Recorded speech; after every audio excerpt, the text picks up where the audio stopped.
One of the amazing things about Pinot Noir is its ability to pick the place, the vineyard in which it's planted.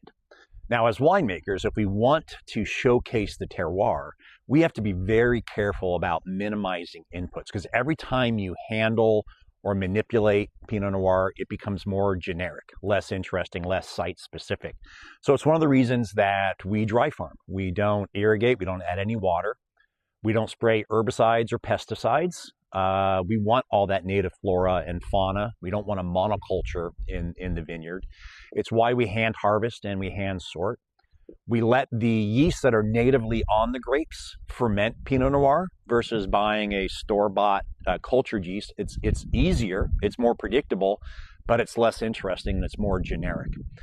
We don't add water, we don't add sugar, we don't add acid, we don't add enzymes, we don't add tannins. All of those things that can make winemaking simpler and again, more predictable, they all take away a sense of place. They all make the wines more generic. And what we want to be able to do is really taste the site. So I'm here at Ribbon Ridge.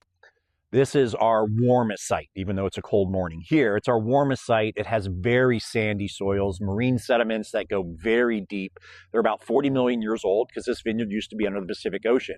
That gives us wines that are a little bit bolder, a little more dark fruited, a little bit more power to them, with that characteristic Ribbon Ridge spice of clove and nutmeg. Now compare this vineyard to our Wichmann Dundee vineyard, which is just 4 miles away from here, but it's a completely different world in terms of Pinot Noir.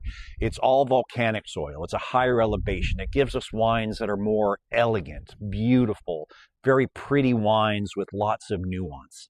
And then you compare it to our Coast Range vineyard, our third vineyard where I live and where I have my painting studio. That's our wildest site. There's no other vineyards for miles around. It's completely surrounded by native flora, wildlife, wildflowers. And so the wines there have a wild character. They tend to be a little bit more blue fruited because the soils there are a mix of volcanic and sedimentary soils. But the layers and complexity we see with that vineyard is really amazing. So if we as winemakers do our job well, you should be able to taste the boldness and the power of Ribbon Ridge, the elegance and beauty of Wichmann Dundee, and the wild complexity of Coast Range.